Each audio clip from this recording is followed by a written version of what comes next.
ছাত্ৰ ছাত্ৰীসকল আজি আমি কাৰেক্ট টেন্সৰ পাৰ্ট 4 আমি আলোচনা কৰিম আৰু পাৰ্ট 4 ত কেইটামান মই ডিফিকাল্ট কোৱেশ্চন ইয়াতে দি দিছো তোমালোকে অলপ মনোযোগেৰে ক্লাছটো চাবা যাতে গোটেইখিনি কথা তোমালোকে গম পোৱা আৰু এইটো তোমালোকে যদি এইচএছ ৰ প্ৰিভিয়াস ইয়াৰৰ যদি কোৱেশ্চন চোৱা অৰ্থাৎ হাই সেকেন্ডাৰী পৰীক্ষাৰ প্ৰিভিয়াস ইয়াৰৰ যদি কোৱেশ্চন চোৱা তাৰ পৰা বহুত কিটা কোৱেশ্চন ইয়াতে লোৱা হৈছে সো তোমালোকে প্ৰথমতে চোৱা question number 31 This paper dash etu appear verb diye ase twice a week. So protomote tomaloke moi agote koisu je jikunu correct tense ot sentence to pori tarpora kisuman key words thake kisuman sentence ot eniko key words thake hey key words bilak identify koribo lage aru hey hisabot key tense hobo hey key words e direction diye. So yate eta key words ase twice a week সপ্তাহত দুবাৰ so সপ্তাহত দুবাৰ সপ্তাহত এবাৰ সদায় এনেকুৱা ধৰণৰ যিবিলাক শব্দ এই শব্দবোৰ থাকিলে কি হয় প্ৰেজেন্ট ইনডিফিনিট টেন্স হয় প্ৰেজেন্ট ইনডিফিনিট টেন্স ঠিক আছে যেনেকুৱা অলৱেজ আমি জানো প্ৰেজেন্ট ইনডিফিনিট টেন্স হয় ঠিক তেনেদৰে টুৱাইস এ উইক সপ্তাহত দুবাৰ এনেকুৱা যদি থাকে এইটো হলেও কি প্ৰেজেন্ট ইনডিফিনিট টেন্স হয় তেনেহলে দিস পেপাৰ এইটো থাৰ্ড পাৰসন সিঙ্গুলাৰ নাম্বাৰ তেনেহলে এপিয়াৰ যেটো ভাৰ্ব আছে ইয়াৰ লগত এড যোগ হ'ব এটো কি হৈ যাব APPEARS appears this paper appears twice a week ঠিক আছে question number 32 I go verb দিয়া আছে to apply for the post মই পোষ্টৰ কাৰণে এপ্লাই কৰিবলৈ গৈ আছো বা এপ্লাই কৰিম এনেকুৱা ধৰণৰ কথা মই এপ্লাই কৰা নাই কিন্তু কৰিম আৰু এইটো কাম নিশ্চিত ঠিক আছে এনেকুৱা ধৰণৰ যিবিলাক আসন্ন ভৱিষ্যত ক্ৰিয়া যিবিলাক আছে হেবিলাক কিন্তু প্ৰেজেন্ট কন্টিনিউয়াস টেন্সতো আমি প্ৰকাশ কৰিব পাৰি গোইং টু ভাৰ্বৰ জৰিয়তে যেহেতু ইয়াতে টু আছে সো ইয়াতে যদি আমি কন্টিনিউয়াস লগাই দিও কি I am going to apply for the post মই এই পোষ্টৰ কাৰণে কি এপ্লাই কৰিম এৰ কিন্তু ফিউচাৰত ক্ৰিয়াটো হোৱা নাই এতিয়াও ভৱিষ্যতে হ'ব কিন্তু তেনেকুৱা ক্ষেত্ৰতে আমি কি প্ৰেজেন্ট কন্টিনিউয়াস টেন্সত আমি ব্যৱহাৰ কৰিব পাৰি সো গোইং টু ভাৰ্বৰ এনেকুৱা এটা ব্যৱহাৰ সতে কি হ'ব আই এম গোইং ঠিক আছে I am going to apply for the post so এই গোইং টু জি ভাৰ্ব ইয়াতে আমি পালো ইয়াৰ কাৰণে মই সেপাৰেট কে এটা ভিডিও বনাই দিম সো গোইং টু ভাৰ্ব কেনেকুৱা ধৰণৰ এইবিলাক ব্যৱহাৰ হয় ঠিক আছে সো ইয়াতে কি হৈ যাব present continuous tense I am going to apply for the post. Question number 33. I would have helped him if I dash present. Edu ki ase be verb bahabo lage. Yate soa yate if clause diye ase. So if clause or pisot ki hobo etu agot ki ase soa I would have helped. Yate keyword ase kisuman would have helped. would have or পিছত কি আছে v3 আছে ঠিক আছে would have or পিছত কি আছে এতে সোয়া এটো কি v3 আছে সো would have or পিছত যদি v3 থাকে তেনে হলে I or পিছত কি হবে যেটো if clause to কি হবে past perfect tense হবে মই আগতে কন্ডিশনাল সেন্টেন্সৰ এটা ভিডিও মই অলৰেডি আপলোড কৰিছো ডেসক্ৰিপচনত এই ভিডিও লিংকটো দিয়া আছে তোমালোকে তাত গৈ চাব পাৰিবা So ইয়াতে কি তাত আমি তিনিটা কন্ডিশন পাইছিলো তাৰ থাৰ্ড যেটো কন্ডিশন আছিল টাইপ 3 তাত কোৱা আছে কি যে if close two past perfect হবো যদি main clause two would have v3 ফরম্যাটত থাকে would have ভাৰ্বৰ পাস্ট পার্টিসিপল যদি থাকে তেনে হলে ইফ ক্লোজ টু কি হয় পাস্ট পারফেক্ট টেন্স হয় তেনে হলে যেহেতু ইয়াতে বি ভার্ব দিয়া আছে এটো কি হবো had been এটো কি হবো had been ঠিক আছে HAD এটো ভালকে বুজা না যায় মই আকো লিখি দিছো HAD ঠিক আছে had been I would have helped him if I had been present okay the question number 34 এটো মই v3 টো এতে মই মুছি দিছো 34ত কি আছে death dash এতে কাম ভার্ব দিয়া আছে to everyone sooner or later মানে মৃত্যু সকলৰে আহে আগত আৰু পিছত সো এটো চিৰসত্য এটা কথা হেকানে চিৰসত্য যেটো কথা হেকানে এটো কি হ'ব প্ৰেজেন্ট ইনডিফিনিট টেন্স হ'ব ভেৰি সিম্পল যিবিলাক চিৰসত্য অভ্যাগত যিবিলাক কাম আছে এইবিলাকৰ ক্ষেত্ৰত প্ৰেজেন্ট ইনডিফিনিট টেন্স হয় এটো কি হৈ যাব কামস হ'ব ঠিক আছে death comes to everyone sooner or later question number 35 I take verb দিয়া আছে মাই মিল জাস্ট নাও সো এতে কি ওয়ার্ড এটা পাই গলা তোমালোকে জাস্ট নাও যদি সেন্টেন্সত থাকে তেনেহলে কি প্রেজেন্ট পারফেক্ট টেন্স হয় তেনেহলে এটো কি হ'ব আই এর লগত কি হয় হ্যাভ হয় I have taken T A K N I have taken my meals just now মই এই মাত্র মোর আহার গ্রহণ করিলো so question number 36 which book you read verb দিয়া আছে since this morning so যেহেতু since this morning so এটো কি ওয়ার্ড দিয়া আছে since this morning since আৰু for তোমালোকে যদি সোয়া এইটো প্ৰেজেন্ট পাৰফেক্ট কন্টিনিউয়াস টেন্সৰ ক্ষেত্ৰতে ব্যৱহাৰ হয় আৰু এই মিনিংটো যদি চাও which book কিতাপ পঢ়াৰ কথা কোৱা আছে যেটো তুমি ৰাতিপুৱাৰ পৰা পঢ়ি আছা সো এনেকুৱা সেন্টেন্সৰ অৰ্থটো আহিব আৰু লাষ্টত কি সোয়া এতে প্ৰশ্নবোধক চিহ্ন দিয়া আছে এটো কিন্তু ফুল স্টপ নহয় প্ৰশ্নবোধক চিহ্ন অৰ্থাৎ ইন্টাৰোগেটিভ সেন্টেন্সত আছে সো তেনেহলে যেহেতু রিড ভার্ব দিয়া আছে এই রিড ভার্বটো তেনেহলে এটো কি হ'ব যেহেতু এটা হুইচ আছে মই গোটেই সেন্টেন্সটো মই লিখি দিছো তে হুইচ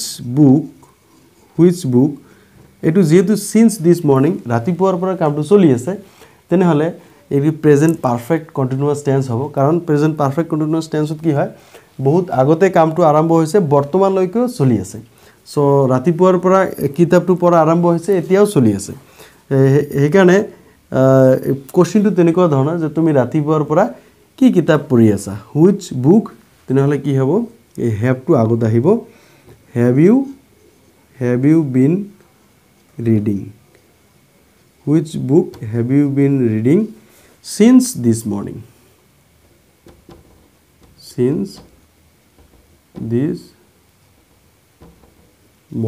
এটো প্ৰশ্নবোধক চিহ্ন আহিব লাষ্টত ঠিক আছে which book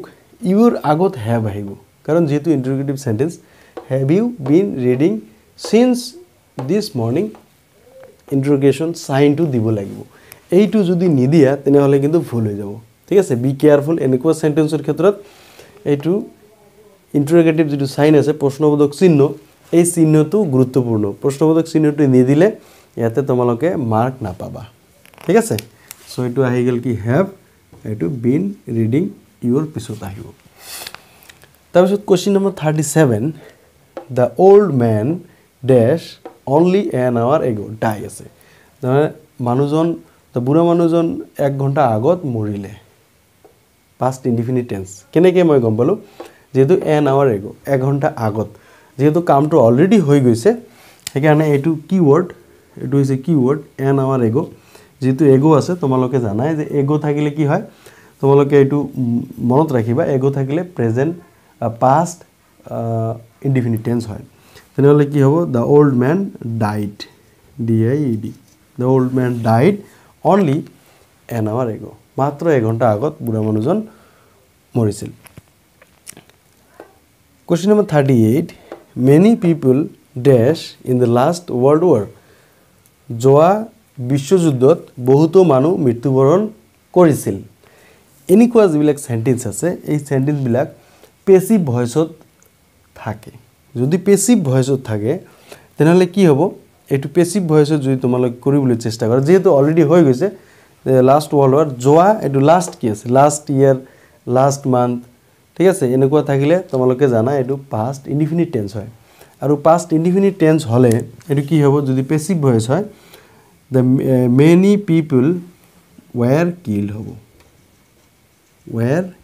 killed k i double l e d the many people were killed in the last world war ঠিক আছে যোৱা বিশ্বযুদ্ধত বহুতো মানুহ মাৰা হৈছিল তো এনেকে এবিলাক পেসিভ ভয়েসত এই সেন্টেন্স বিলাক লিখা হয় question number 39 I my hair cut whenever it gets too long so it gets আছে সোয়া it gets আছে ঠিক আছে এটা প্রেজেন্ট টেন্সত এইটো ভার্বটো দিয়া আছে তো এইটোও প্রেজেন্ট টেন্সত হ'ব সো এটো হ্যাভ ভার্ব দিয়া আছে সো হ্যাভৰ বিভিন্ন ধৰণৰ ব্যৱহাৰ আছে হ্যাভ এটো তোমার মেইন ভার্ব হিসেবে ব্যবহার হয় অক্সিলিয়ারি ভার্ব হিসেবেও ব্যবহার হয় সো এতে কি হবে প্রেজেন্ট যেহেতু এতে প্রেজেন্ট ইনডিফিনিট টেন্স আছে সো এটো কি হয়ে যাব প্রেজেন্ট পারফেক্ট টেন্স হব যেহেতু হ্যাভ ভার্ব আছে সো এতে প্রেজেন্ট পারফেক্ট হলে আই এর লগত তো হ্যাভ হয় তোমালোকে জানায় সো আই হ্যাভ আর ইয়ে কি V3 হব সো হ্যাভর V3 কি হ্যাড HAD সো এটি কি হয়ে যাব have had I have had my hair cut whenever it gets too long ঠিক আছে সো এটি প্রেজেন্ট পারফেক্ট টেন্সত হৈ যাব এই সেন্টেন্স বিলাক তোমালোকে অলপ ভালদৰে চাবা কোশ্চেন নম্বৰ 40 সোয়া you dash your English class today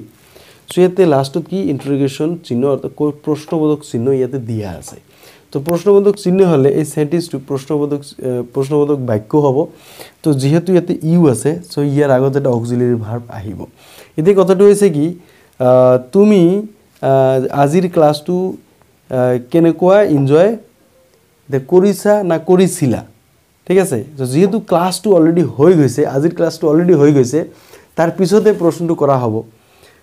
সেন্সটো বুজি লোৱা যদি যেহেতু অলৰেডি ক্লাসটো হৈ গৈছে তাৰ পিছতে কোশ্চেনটো হ'ব হেকানে কি এটো কি হৈ যাব পাস্ট ইনডিফিনিট টেন্সত এটো লিখিব লাগিব ঠিক আছে তুমি এটো কি লিখিবা তেনহলে পাস্ট ইনডিফিনিট হলে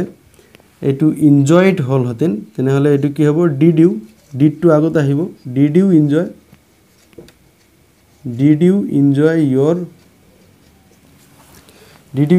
your English class today আজি তুমি তোমার ইংরেজি ক্লাসটো ঠিক আছে এনজয় কৰিছিলানে ডিড আহিছিল কৰিছিলানে তো এনেকুৱা অৰ্থটো আহিব সো এই ক্ষেত্ৰত চোৱা এটো কি হৈ যাব পাস্ট ইনডিফিনিট টেন্স সো তোমালোকে এটা বস্তু মনত ৰাখিবা সেন্টেন্সৰ শেষত কেতিয়াবা প্ৰশ্নবোধক চিহ্ন দিয়া থাকে প্ৰশ্নবোধক চিহ্ন দিয়া থাকাৰ লগে লগে সো এটো চোৱা মেইন যেটো সাবজেক্ট থাকিব সাবজেক্টৰ আগত অক্সিলিয়ারি ভার্বটো আহিব লাগিব ঠিক আছে সো এটো এটা সেন্টেন্স আহি গল আৰু এটা কত আছিল এইটো এটা সেন্টেন্স এটো প্ৰশ্নবোধক চিহ্ন দুটা বাক্যত প্ৰশ্নবোধক চিহ্ন দিয়া আছিল আৰু এটো 38 নম্বৰ যেটো কোশ্চেন এটো পেসিভ ভয়েসত দিয়া আছিল সো এনেকুৱা সেন্টেন্স বিলাক আৰু 39 নম্বৰ সোয়া এই যে হ্যাভ হ্যাড এনেকুৱা ধৰণৰ বহুতো বাক্য থাকে ঠিক আছে যেহেতু এটো হ্যাভ টু মেইন ভার্ব হিসেবে ব্যবহার হয়েছে আর এই হ্যাভ টু হয়েছে অক্সিলিয়ারি ভার্ব এই যে এই হ্যাভ টু হয়েছে V3 ভার্বর এটো হ্যাভর কি এটো পাস্ট পার্টিসিপল ফর্ম ঠিক আছে সো বাকিবোৰ ইজিয়ে আছে এটো ইফ ক্লজৰ পৰা আহিছে কন্ডিশনাল সেন্টেন্সৰ পৰা এটো জাস্ট নাও থাকিলে প্ৰেজেন্ট পাৰফেক্ট টেন্স হয় ভেৰি সিম্পল আৰু এটো কি চিৰসত্য কথা এটো প্ৰেজেন্ট ইনডিফিনিট টেন্সতে আছে তাৰ পিছত তুমি যদি সোয়া এটো টুৱাইস এ উইক এটো প্ৰেজেন্ট ইনডিফিনিট টেন্স হেকাৰণে এপিআৰ হৈছে আৰু ইয়াতে গোইং টু ভাৰ্ব ব্যবহাৰ হৈছে যদিও ভবিষ্যতে কামটো হ'ব এনেকুৱা নিশ্চিত ভবিষ্যতেৰ ক্ৰিয়া বুজাবলৈ গোইং টু ভাৰ্ব ব্যবহাৰ কৰা হয় সো ইয়া আছিল তোমালোকৰ কাৰেক্ট টেন্সৰ পাৰ্ট 4 ক্লাস এনেদৰে আৰু নেক্সটত পাৰ্ট 5 পাৰ্ট 6 পাৰ্ট 7 এনেকে ওলাই থাকিব সো এই কাৰেক্ট টেন্সৰ লগতে ইয়াৰ পৰৱৰ্তী সময়ত তোমালোকে বিভিন্ন যিবোৰ আমাৰ গ্ৰামাৰৰ যিবিলাক পাৰ্টস আছে যেনেকৈ ভয়েস চেঞ্জ আছে নেৰেশন আছে প্ৰিপজিশন আছে সেন্টেন্স কাৰেকশন আছে আৰু বিভিন্ন ক্যাটাগৰীত পৰীক্ষাত কোশ্চেন হতে এই প্ৰতিটো ক্যাটাগৰীৰে সেপাৰেট ভিডিও তোমালোকে পাবা সো তাৰ কাৰণে তোমালোকে চাই থাকিবা সায়েন্স গুৰু আসাম সো আজিৰ ভিডিওতে এইখিনিয়ে থ্যাংক ইউ ভেৰি মাচ